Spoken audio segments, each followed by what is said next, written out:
All right, we are live. Happy Friday, everybody.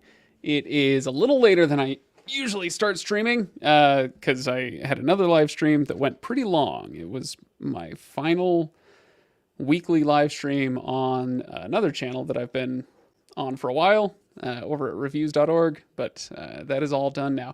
In fact, I am sad. It's the end of an era over there. I've been doing that for a long time, but I am happy that the last, I think I've been doing these weekly Legendarium live streams for the last month and a half, maybe something like that.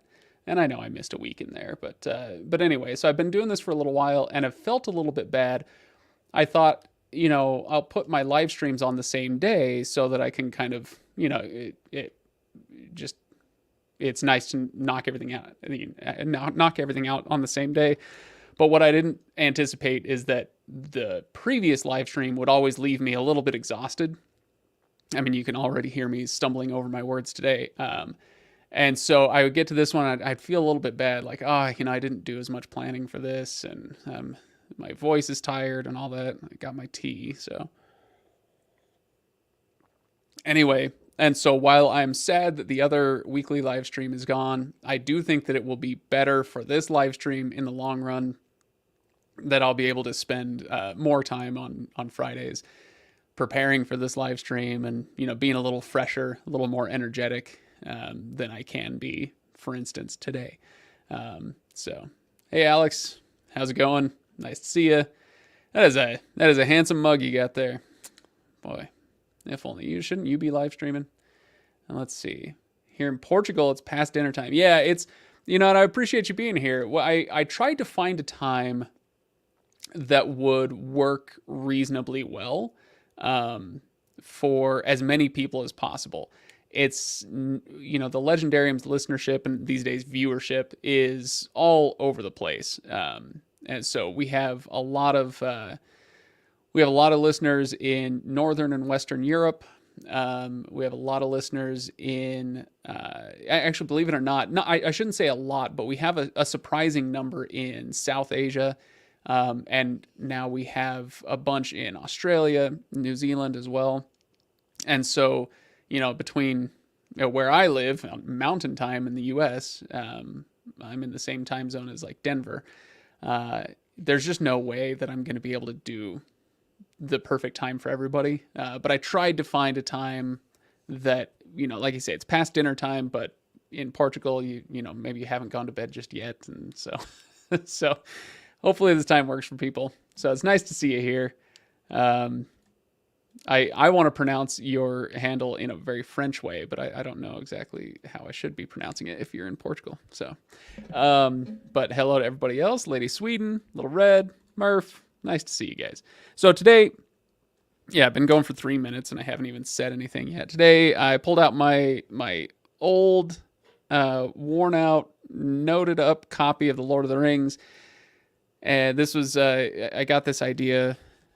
I can't remember if Lady Sweden gave me the idea or if it was just in talking to you that I got the idea to just talk about some of my favorite passages from The Lord of the Rings. And partly the reason I want to do this is because it's simple. And like I said, I don't have a ton of energy left today, unfortunately. That will get better in future weeks. But so partly because it's simple. Like I opened this book up 20 minutes ago and leafed through and instantly found like 7 different passages that I can highlight that are my favorites. So partly it's that, it's simple for me, but also partly because I want to do a new recurring segment on the channel, kind of riffing on my prose videos from before, but taking it in a slightly different direction, where I'm going to highlight just really good writing, okay? And the first passage that I want to do for a video is not actually out of The Lord of the Rings. It's one that we highlighted here on the stream a few weeks ago, an Ursula Le Guin passage that I've still just, weeks later, I'm still thinking about how good that passage was. And so I want to do a video digging into why. And it's not necessarily because it's like the purest example of prose out there. There's a lot of poetry going on as well. But I just want to I want to do videos highlighting good writing and talking about what makes good writing and why I love passages like that one so much. So anyway, this will feed into that a little bit. We can talk a little bit about the actual writing thereof and some of the techniques that Tolkien uses. But mostly it's going to be just kind of, hey, I love The Lord of the Rings, don't you? Yeah, let's talk about The Lord of the Rings. So with that in mind, let's talk about the first one. Do I want to actually go chronologically here? Let's go with this one, actually. Okay, so this is a twofer. I'm actually going to take the dust jacket off so it's a little easier to handle this book right now. So now we have an easy book to handle. This is in the Fellowship of the Ring in the Old Forest. Okay, now if you have followed along with the podcast, then you have heard me talk about this before. If you haven't listened to our Lord of the Rings episodes, you really should. I think they're good. Honestly, our Lord of the Rings episodes might not be our best episodes. Maybe they should be our best episodes, but I don't think they're our best episodes, but they do have a lot of gems in there. And this is one of the gems that I wanted to pull out. It's really good writing, but it's also just, it's a really great passage, for how evocative it is just on its face, but also for what it actually means. So we're in, the Fellowship of the Ring. In this edition, it's page 108, but this is in the Old Forest. Okay, so the hobbits have finally left the Shire, and they're in the Old Forest, and I mean they just left. Okay, so Merry got down and unlocked the gate, and when they had all passed through, he pushed it to again. It shut with a clang, and the lock clicked. The sound was ominous. All right, here we go. Now, there, said Merry. You have left the Shire and are now outside and on the edge of the Old Forest. Are the stories about it true? Asked Pippin. And here we get into the good stuff. I love this. I don't know what stories you mean, Merry answered. If you mean the old bogey stories Fatty's nurses used to tell him about goblins and wolves and that sort of thing, I should say no. At any rate, I don't believe them. But the forest is queer. Everything in it is very much more alive, more aware of what is going on, so to speak, than things are in the Shire. And the trees do not like strangers. They watch you. They are usually content merely to watch you, as long as daylight lasts, and don't do much. Occasionally, the most unfriendly ones may drop a branch, or stick a root out, or grasp at you with a long trailer. But at night, things can be most alarming, or so I'm told. Is it only the trees that are dangerous? Asked Pippin. There are various queer things living deep in the forest on the far side, said Merry. Or at least I've heard so, but I've never seen any of them. But something makes paths. Whenever one comes inside, one finds open tracks, but they seem to shift and change from time to time in a queer fashion. Anyway, so that'll give you an idea. I love this kind of, Merry telling Pippin and the other hobbits, like, this is... Yeah, well, takes a forest to know a forest, right, Alex? I don't know where the joke is. There's probably a really good joke in here somewhere. I can't find it, but I'm not going to try. What was I going to say? Oh yeah, this idea of I don't know what it is. I can't put my finger on it. I haven't come across any of these bizarre creatures that we're talking about, but there's something about the woods that's strange, that's odd, that's ominous, that's a little dangerous. And so it's not like, Merry isn't trying to scare the pants off anybody, and neither is Tolkien. He's not like, any hobbit child who wandered into these woods never came out alive. But he is giving you that sense of foreboding. Is ominousness a word? Anyway, but there are a few reasons I like this passage so much. First of all, it's just a really good, fun little passage, very evocative, but also because it calls into mind the purpose of, or one of the purposes of the Lord of the Rings in Tolkien's mind, and that was to take you, the reader, as represented by the hobbits, from the real world into the world of fairy. And that's what that gate represents. They go through the gate, it shuts ominously behind them, and they move into the old forest. And this is the hobbits leaving the very real world of the Shire, right? The Shire that's so recognizable to us, even if it's not the world we live in now. I mean, we're talking about kind of late 19th century England in a lot of ways, but still, it's a world that is or was concrete, and so it's understandable. And now we're moving into the world of fairy, right? As soon as you move into that forest. So I've always loved this passage for that. It's this microcosm of the hobbits moving from the Shire into the woods, and the reader moving from the real world into the world of fairy, where weird things can happen. You never know who you're going to meet. The paths, you may think you know what path you're on, but the paths shift. There's something queer going on in the forest. So I really like the song Bilbo sings in Rivendell. Made me tear up the first time I've read it. Oh, nice. Okay, well, maybe we can get there. We'll see how much time we have. Anyway, but that's not the only reason I like this passage. I actually, if you go forward one more page, and there's Frodo sings a song. And this is the nice thing about my copy. I don't know how well you can see it, but the song right there is in red. So I didn't even have to try to find the spot where Frodo tried to sing a song to encourage them. This is my copy of Lord of the Rings that's color coded, so that every character gets their own colored pencil. So it's easy to tell who is saying what where. Anyway, Frodo sings this song, and I'm not going to sing, don't worry, but I'll recite this for you. He says, "O wanderers in the shadowed land, despair not, for though dark they stand, all woods there must be..." Sorry, I'm losing it today.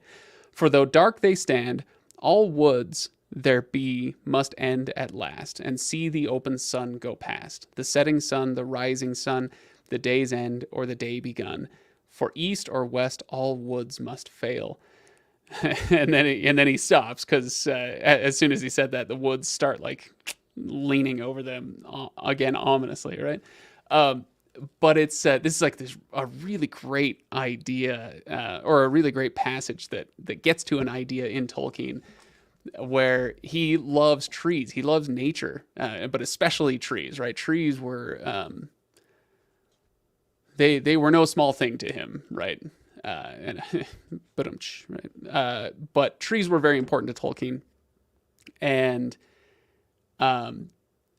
it's not, how do I put this? They weren't purely good in his mind. Like there are treacherous trees, there are dangerous trees, there are old and dark and gnarly, like trees that want to get you, and then there are trees that are out to help you, and they're, anyway. And so it's so this idea of nature being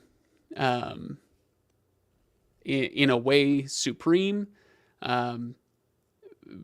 but also kind of in tension with the children of Iluvatar, if we want to go in Lord of the Rings terms here.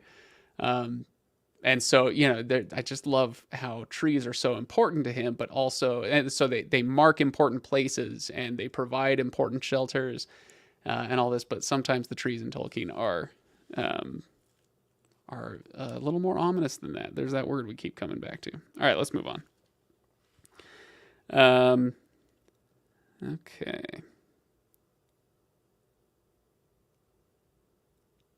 Okay. So let's go with another one. So I am now in the Two Towers. So this is book 3. And it's the chapter The Riders of Rohan. So Legolas and Gimli and Aragorn are racing to try to rescue Merry and Pippin. And they're running across Rohan, and they come across Éomer and his band. And there's this great bit where they're going back and forth. They do the whole I would cut off your head, if beard and all, if it stood but a little higher from the ground. All that kind of tense but also a little bit humorous stuff. But then Aragorn unmasks himself, so to speak. I mean, he throws off his cloak and pulls out Andúril and says, "I am Aragorn. I am the king. Are you friend or foe? Decide quickly," he says. Anyway, Éomer stepped back, and a look of awe was in his face. He cast down his proud eyes. "These are indeed strange days," he muttered. "Dreams and legends spring to life out of the grass." And I love that. Just the something about that line. I've always loved it. Dreams and legends spring to life out of the grass. So I talk a lot about how the Lord of the Rings, one of the strengths of the Lord of the Rings is the idea that when you go into it, you get immersed, you're into this world, and then you come out. And if you've been paying attention, if you've been letting the story kind of flow through you, much like the Force, right? Then when you're done with it and you leave Middle-earth, with a more ready to see legends spring out of the grass. What does he say? Dreams and legends spring to life out of the grass, where it re-enchants your world. So Éomer has been, he's been in the muck and the mire of war with the orcs on his borders, and obviously dealing with difficulty at home and all that stuff. And then here comes an elf, which, this is not normal for the people of Rohan. We have an elf, we have a dwarf. They don't see a lot of those, and they're together again. So now we have three abnormal things. They're running with a human. Abnormal thing number 4. And that human is the king of Gondor and Arnor, and has the tokens to prove it and all this stuff. And so just that instant, that moment when Éomer goes from, life is difficult, it's bloody, it's muddy, and there's not a lot going for me. I shouldn't say not a lot going on. There's plenty going on, but things seem to be kind of dark and gray and all this stuff. And then suddenly, just like pow, out of nowhere, he's riding along, patrolling, and here are myths and legends that just pop up out of the grass. And so it's like this immediate re-enchantment for Éomer. And every time I come to that passage, it reminds me to look for those moments for myself. What are the things that can re-enchant my day-to-day life? So anyway, I don't think we have to get into what those things are, because they're going to be really different for every individual person, but it's good to have a reminder of a reminder to look out for those things, whatever they may be. Plus it's just a great line. Dreams and legends spring to life out of the grass. So good. All right. Okay. Let's do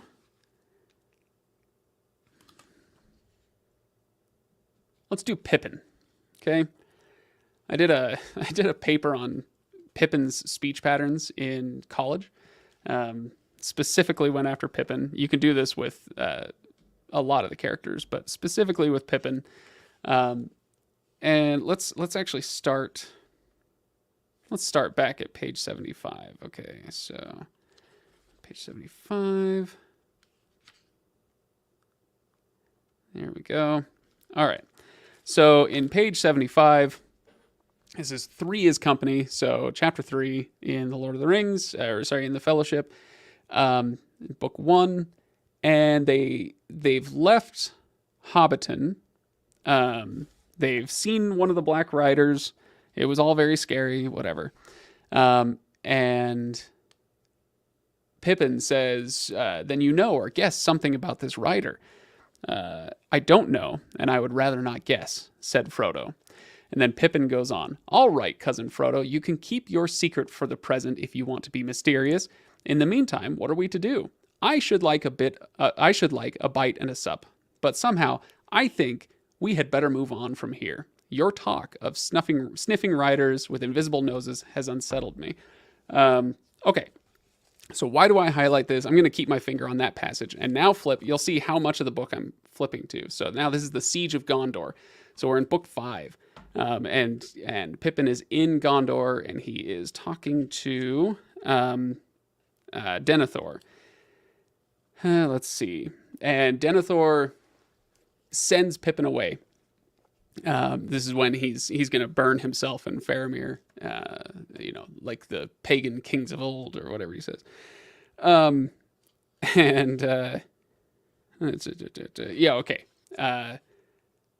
Go now. So this is Denethor talking to Pippin. Go now and die in what way seems best to you, and with whom you will, even that friend whose folly brought you to this death. Send for my servants, and then go. Farewell. Then Pippin says, I will not say farewell, my lord. I will take your leave, sir, for I want to see Gandalf very much indeed, but he is no fool. And I will not think of dying until he despairs of life. But and then this is the relevant moment. So this is, Pippin is, obviously he's gone through it, but he's still a hobbit, right? But now at the end of his service in Gondor, he has picked up a new mode of speaking, and it comes into play right now. And you can you can see these types of passages earlier in previous chapters when he pledges his service and all that stuff. But here's this sentence. But from your word and your service, I do not wish to be released while you live. Anyway, so that sentence right there, why does that matter? This is where, Tolkien doesn't get enough credit for how good he is at deliberately writing. So things don't, he could write and, things would flow and whatnot, but he was actually really careful. He wasn't just spitting out, oh, here's what this character is going to say. He was very deliberate. And here's what I mean. If we go back to page 75, I should like a bite and a sup. I think we had better move on. Your talk of sniffing riders with invisible noses has unsettled me. Whatever. So it's very simple. I'm not going to get super complex with this, but subject, verb, object, or, subject, verb, whatever comes after, but subject, verb, object. And then we go, as Pippin starts to mingle with other than hobbits, with people like Denethor or Gandalf or the elves or whatever, he starts adopting these higher and, in our ears, more archaic modes of speaking. And so back in that Siege of Gondor chapter, he says, but from my word and your service, I do not wish to be released while you live. So it's inverting it. So we have this adverbial phrase, from my word and your service, I do not wish to be released. So now again, dumbing it down and kind of making it simple: object, verb, subject. In this case, adverb, whatever. The phrase, or what did I just say? My brain is melting down. We'll just go object, verb, or object, subject, verb. So OSV instead of SVO. So SVO, subject, verb, object. I kicked the ball. That's how we normally conversationally speak in modern English. But if you want to get fancy and get if you want to be more high-minded or highfalutin, fancier, then you flip some of those. And so in this case, the sentence would go, if it were early book Pippin, he would say, I do not wish to be released from my word or your service while you live. But, and again, you can go back, and you can see him talking to other characters, Theoden and Denethor and Gandalf and whatnot, and see him gradually adopt more of an object, subject, verb construction. So instead of starting with I will not, I don't wish, whatever. He says, from my word and your service, I do not wish to be released. And there are probably some reasons for why people used to talk this way more. I can only guess at what they are. I don't know for sure, but it probably has something to do with sort of Victorian sense of humility and and not wanting to, it's not about me. It's about what's going on, whatever. So you put that first and then work your way around to yourself, right? Maybe something like that. I have no idea for sure. And it could just be a leftover from, in Old English, and I mean Anglo-Saxon, like Old English, word order. It would be a mistake to say that word order didn't matter, but it didn't have the same force as it does now. Now that we've picked up a lot of Latinate stuff, a lot of intermingling with French and Latin, so we've picked up more like word order matters, but it used to just not matter. You had cases for to let you know whether something was the subject or the object, and so you could just say, instead of saying I kicked the ball, you could go full Yoda, kicked the ball I did, or whatever. You can even say kicked the ball kicked I, the ball I kicked, whatever, and all those things made just as much sense in Old English. So it could just be a leftover from that. But regardless, whatever the reason for it is, Pippin especially, but Merry as well, Sam to a lesser extent, but especially Merry and Pippin, they change their speech patterns over time in the book, and it's really cool to watch. So I love it. I consider my mind utterly blown. It's the kind of thing that it's I would have never noticed it, except that we were talking about sentence construction when I was in college, and I had to do paper, and I loved the Lord of the Rings, and so I picked up the Lord of the Rings and saw what he did with it. So yeah, it was fun. All right, should we do a few more? This is going to be a shorter live stream than normal because I am exhausted. Oh, here's a classic. Okay, and I would be shocked if you guys didn't all know this passage already. All right. Hey, thank you. I appreciate that. I'm glad you like it. Okay. So let's do this one. Okay. Same chapter, the Siege of Gondor, but it's the very end. And you're going there it is right there. The old fool line, right? This is the Witch King when he comes into Gondor. They break down the gate. Gandalf stands alone. Where was it? All save one. Yeah, that's right. No enemy had ever. They fled before his face. All save one. There, waiting, silent and still in the space before the gate, sat Gandalf upon Shadowfax. Shadowfax, who alone among the free horses of the earth endured the terror, unmoving, steadfast as a graven image in Rathdinen. You cannot enter here, said Gandalf. Go back to the abyss prepared for you. Go back. Fall into the nothingness that awaits you and your master. Go. The Black Rider flung back his hood, and behold, he had a kingly crown, and yet upon no head visible was it set. Again, there's that archaic language, right? That's not dialogue, but you can see what Tolkien is doing there. Upon no visible head was it set. Messing with the word order just to make it sound more archaic and high, as in like high fantasy. The red fires shone between it and the mantled shoulders vast and dark. From a mouth unseen there came a deadly laughter. And then this is the line, okay?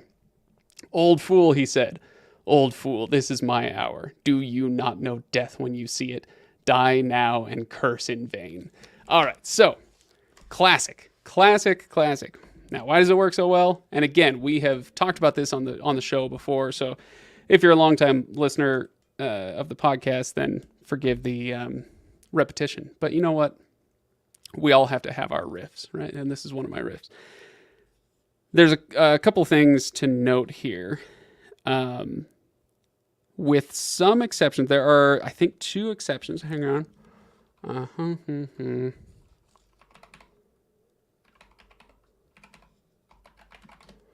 Okay. I want to check one thing real quick. Okay. Yeah, there are 2. I was wondering if it was 1 or 2. There are 2 Latinate words. Okay, so let me pull this back up. If I were smart, I would have just typed it out, but whatever. Okay. So there are in that whole passage 2 Latinate words. We have old fool, this is my hour. Okay, so hour is a Latinate word. It is not original to English. That came to us from Latin. The Latin word for hour is hora, Hora. So that's where we picked that up. Do you not know death when you see it? Die now and curse in vain. Vain is the other Latinate word. Okay, everything else there is original to English. And even with those two, with hour and with vain, they are old enough to still lend a sense of archaism. So we pulled hour from Latin, I want to say around the 13th century, if I remember my old notes correctly. And then vain, I don't know when we pulled that one in. But it has been, it's all over, say, like the King James Bible or something, right? So it's been with us at least since Middle English. So it's been in English for quite a while. Anyway, why do I bring this up?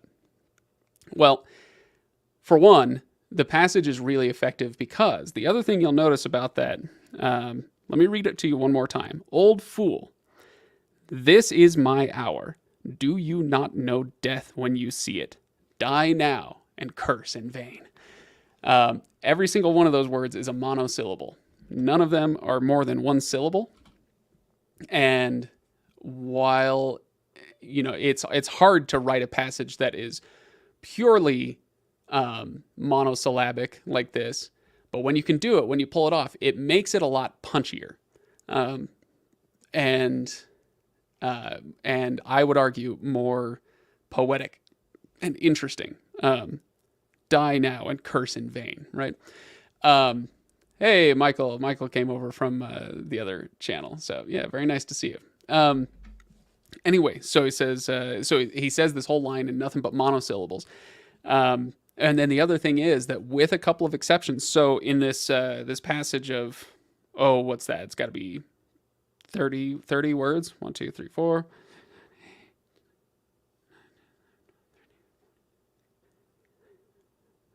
23 words, 2 of which are Latinate, but that have been in the language for a long time. But it's almost entirely Germanic words, and that lends another sense of weight and archaism. And so this whole passage is just dripping with kind of that high fantasy, eternal stakes feeling. The age and the weight and the darkness of that passage is really like just punched up and turned up to 11 just by how he wrote the Witch King's dialogue. Again, very deliberate. Tolkien wouldn't, he didn't do passages like that on accident. Anyway, let's see. When you have a moment, don't know if you've mentioned this already, would you mind telling me which copy you're using? Can I see if I can get my camera over here? Last week on the stream, we did some bookshelf rearranging, right? And so if you look, this whole shelf, I'm trying to do it right, this top shelf right there, those are my copies of The Lord of the Rings. Not all of them, but most of them. I think we counted 17. But this is here, I'll put the dust jacket back on so it's a little easier to recognize. This is not my first copy. I think this is my second copy of The Lord of the Rings. And I bought it. Here, I'll even show you that. Just a moment. Oh my gosh. Come on. Okay. So this is what it looks like. It's actually it's a movie version and now an epic motion picture trilogy. And you can see right on the front, I bought this. Oh, come on. You can do it. January 28th, 2004. So this is kind of right after all the films had come out. Was it January 2004? So yeah, this would have been right after The Return of the King was released. I went and bought this copy. Now, why am I using this copy? Everybody hates film covers. I don't hate film covers, with some exceptions, but I don't. It's fine. Whatever. Mark it however you want. I care more about what's inside the book. But this book is special to me because I bought it specifically so that I could go through, and I know it's hard to see, but like, can you see some of those colors? It looks like on every single page, like I've marked up everything in the book. And actually what I did was I went through line by line, page by page, and color-coded every single line of dialogue in the book. And so if it's not dialogue, it's left alone. It's just in white. But every character got their own color. So Aragorn is purple, Frodo is red, Sam is blue, Gandalf is gray, obviously. Pippin's yellow, Merry is orange, and so on and so forth. So every character got their own color. And the reason I did this was, I think this was my third time reading the book at the time, and I wanted to slow down and force myself to read every single word without kind of glossing over anything. And it definitely accomplished that purpose. It took forever. But the other thing that has been really useful is that as a reference book, like, I could say, look, the passage that we talked about earlier where Aragorn finds Éomer and the Rohirrim on the plains, I know, okay, so I think it was in this chapter, and I know that Aragorn was talking to Éomer. So Éomer got this kind of like cornflower blue, and Aragorn is purple, and you can see like, over on the other page, Gimli is brown. And so I just need to look through really quickly to find where the purple and the blue are talking to each other, and I can find passages really quick this way. So anyway, that's why I almost always use this copy when I'm when I'm actually trying to accomplish something, and beyond just reading the book. So that's where that came from. I've got a few other copies over there. I do have my first ever. I've got the one that I read in French when I was trying to learn French. I've got copies in, French, Swedish, German, Czech. I've got a bootleg copy of The Return of the King. That one's a lot of fun. Anyway, yeah, I've got. Oh, Swedish. Did I say Swedish? I think I said Swedish. Yeah, Swedish, German, French, Czech. I think I've got Spanish, don't I? No, I have a Spanish copy of the Silmarillion, but not Lord of the Rings. Anyway, all right. So yeah, that's why I use that. So yeah, it's not necessarily something I would recommend that everybody do. But I did it when I was 18, and it has worked out very well in the 18 years since then. So, tell us about the bootleg. Hang on, let me go get it.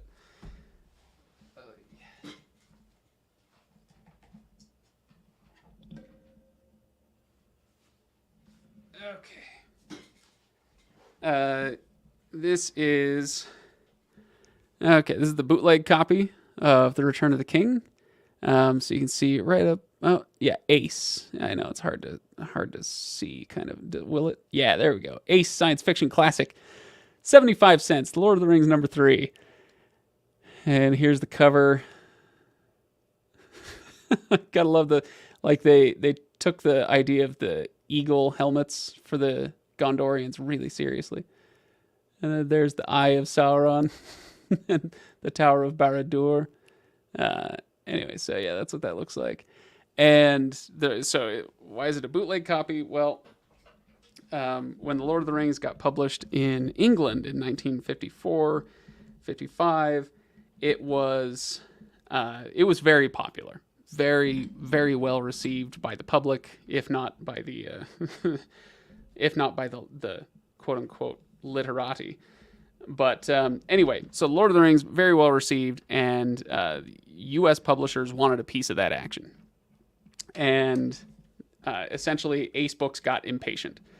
And so they took the text and they stole it. Straight up stole it, and published these, 75 cents a pop at the time, and made a bunch of money off of them, got sued. So those books got taken off the market. But you can still find them floating around. I found this one in a used bookstore in Capitol Hill in Seattle. That would have been about 5 years ago. So they had this one sitting in one of their glass cases. I can't remember what I paid for it. $20. Yeah, so really a great deal for a piece of history. Anyway, so that's where that came from. I really want the other two. So if anybody ever has a line on the Two Towers or the Fellowship of the Ring, I will pay you more than $20 for it. That was a good deal for me.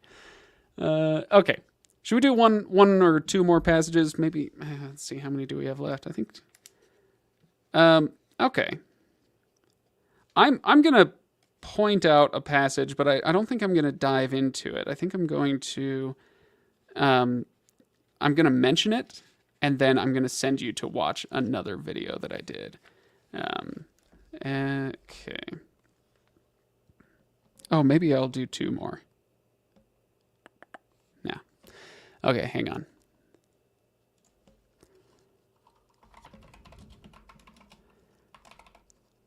I want to look up something real quick. All right.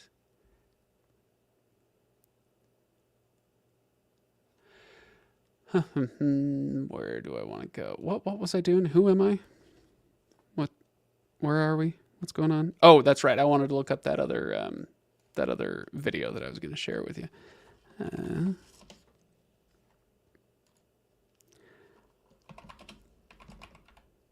Oops. Oh, come on.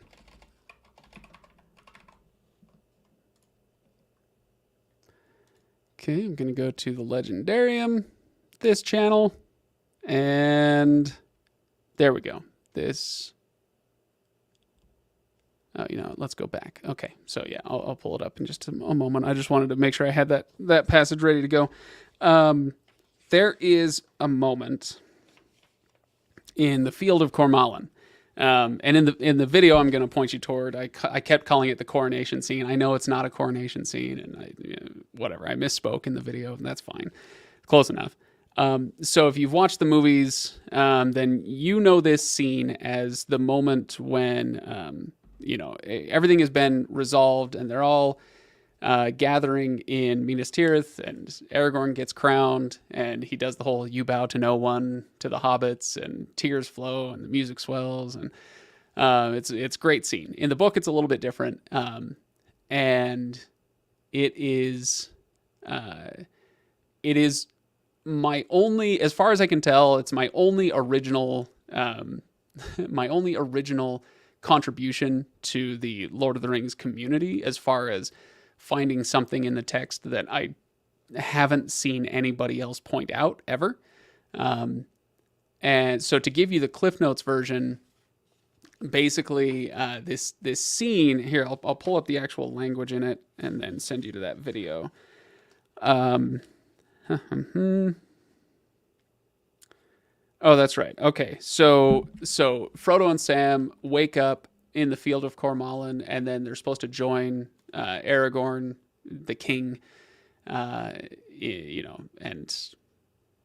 so they do. He gets out of bed. Let's see. When they were washed and clad and had eaten a light meal, the hobbits followed Gandalf. They stepped out of the beech grove in which they had lain and passed on to a long green lawn. Pay close attention to this part. A long green lawn, glowing in sunshine, bordered by stately dark-leaved trees laden with scarlet blossom. Behind them, they could hear the sound of falling water, and a stream ran down before them between flowering banks until it came to a green wood at the lawn's foot, and passed then on under an archway of trees, through which they saw the shimmer of water far away. Let's see. They came to a wood. Surprised to see knights in bright mail and tall guards in silver and black standing there, who greeted them with honor and bowed before them, and then one blew a long trumpet. And they went on through the Isle of Trees beside the singing stream. Okay, now pay attention again. So they came to a wide green land, and beyond it was a broad river in a silver haze, out of which rose a long wooded isle, and many ships lay by its shores. Anyway, so basically when I read this, I think I described it on the podcast on our second Lord of the Rings read through a year or two ago. I was reading through this passage for the reread for the show, and rarely has a moment like this happened in my entire life, where you read something and it's like my entire life, somewhere in my head, 80 different puzzle pieces had been floating around, and I never knew that they were there. But when I read this passage, everything locked together, and this whole picture just opened up in my mind of what this scene meant. And I like broke down crying. Just yes, it's a beautiful passage, and we can talk. I mean, what comes up especially here is beautiful, but it was like, I think at the time, what was it, almost 20 years of reading the Lord of the Rings, and finally, kind of like almost the whole purpose of it crashed down on me in literally an instant. So I'm just like overcome, and I'm crying, and my wife's like, "What's wrong?" And so I had to explain basically what's going on um, is I'd finally noticed there's that bit. So they came to a wide green land, and beyond it was a broad river in a silver haze. And you'll recognize that the if you've seen the movies, then you know about this passage. But in the books, it shows up a couple of times. So in the movies, you remember when Gandalf is telling Pippin about the what death is. You know, it's not so bad, right? And Pippin says, "What's it like?" And Gandalf says, essentially death is you go through a silver curtain and then you see it, the far beyond. What is it? What do you see? And he says, "A far green country under a swift sunrise." Really beautiful moment in the films. In the books, it's given, like, we get that language at the very end when Frodo goes off in the ship into the west and passes through the silver curtain into the broad green, the far green country. But that's a callback to a moment in Tom Bombadil's house when Frodo has a dream to that effect, and doesn't know what it means, and the book just kind of goes on, but then it calls back to that. And that is kind of our metaphor for death in the Lord of the Rings. And basically it's reversed here. So instead of going through the silver curtain into the far green country, when the hobbits are in the Field of Cormallen with Aragorn, they're in the green country and they can see the silver curtain on the other side of the field, basically saying like they're already on that side of it. And this is Tolkien's passage that is meant to evoke what he thinks will happen when we die. Being accepted into the company of the king, and the horns blowing, and in the Bible, the phrase is "Well done, thou good and faithful servant." Right? It's so it's very much that kind of a moment. Anyway, and it's a beautiful concept. It's a beautiful idea. But that wasn't what made me cry. What made me cry was that kind of like all the machinery kind of clunking into place, and my brain finally figuring out what he was doing with this passage. So I looked around. I haven't read every bit of Tolkien criticism out there, or essays on or about the Lord of the Rings. So I don't know for sure, but I've never seen anybody else make that connection. So that's why I say it may be it's certainly my best, and it's probably my only contribution to the Tolkien community. Anyway, so it's really great. But I'll tell you what, there's the poem underneath that so you've gone through hell with Frodo and Sam, and the whole story is just, it gets really intense. And then he comes in to this field. Horns and trumpets sang, and men cried with many voices and in many tongues. Long live the halflings, praise them with great praise. Kuyo I ferian anan, aglarni ferian nath, praise them with great praise. Frodo and Samwise. And it's just like, it brings the whole thing crashing down on you emotionally, and it is a heck of a passage. Anyway, I said I was going to share the passage I was talking about. Let me see if I can pull it up here. Or the video that I talked about this in more detail in. There we go. Let's do this one. Okay, yeah. So if you go to our channel, by the way, we're on 10K watch. We're getting pretty close. So make sure you're subscribed and you tell your friends, because when we get to 10K, we got to do something fun, something special. Anyway, but it's this video right here. So my fourth most popular upload still only has 14,000 views. But anyway, but yeah, if you click on that one, I go into a lot more detail on what I mean from that passage, or what I saw from it. So anyway, go check it out. Look at how short my hair was, you guys. People make fun of that tie in my videos. I don't know why. I love that tie. Okay. Anyway, yeah, you can go check that out. There's where we want to go. Oh, while I'm here, oh gosh, can we not? Do we have any mods in the chat? Let me see if I can. This is annoying.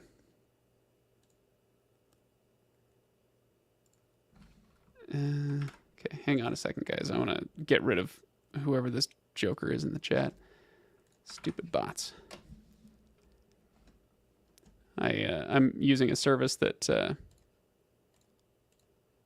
doesn't really let me. Oh, you removed it. Thank you, Lady Sweden. Okay, you removed it. Does it still show up on my? Yeah. So when you removed it, it still shows up on my streaming service that I use here to do these streams. That sucks.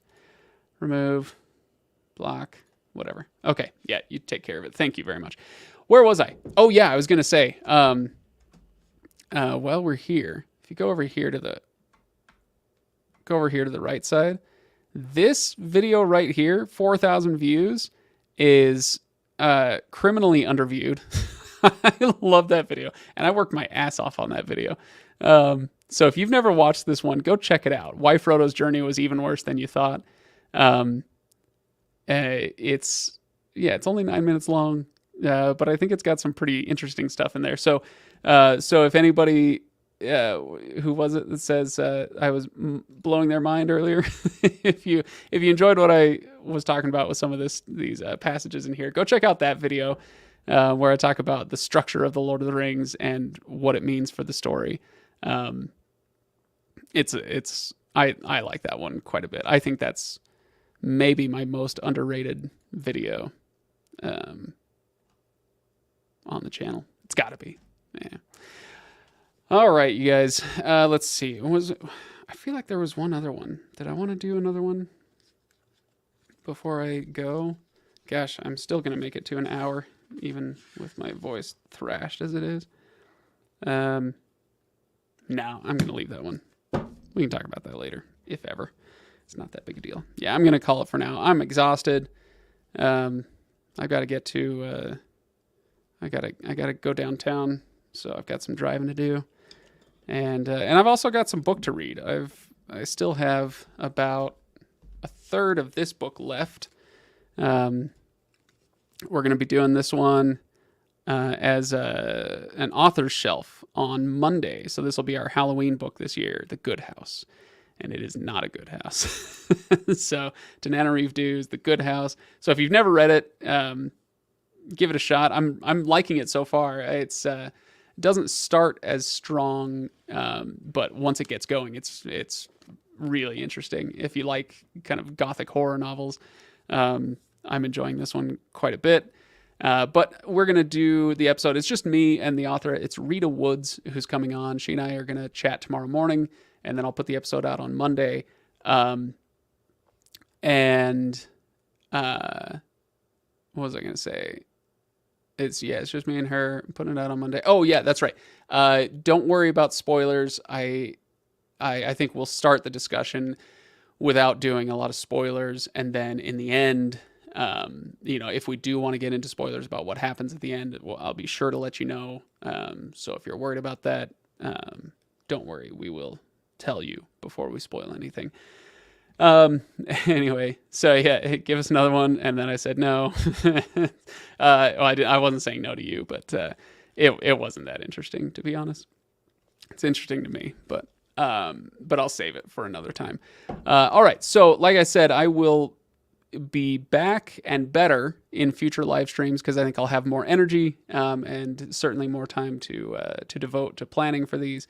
So if you have any ideas, make sure you join the Discord community. If you have any ideas on how you would like to, or what you would like to see in these live streams, let me know. This was just me reading out of a book and talking about it, which I'm sure it's interesting to somebody, but not tons of people. So if you have any better ideas, let me know. In the meantime, I'm going to go enjoy myself a weekend, and I hope the rest of you do as well. So have a good one, guys, and I will see you next time.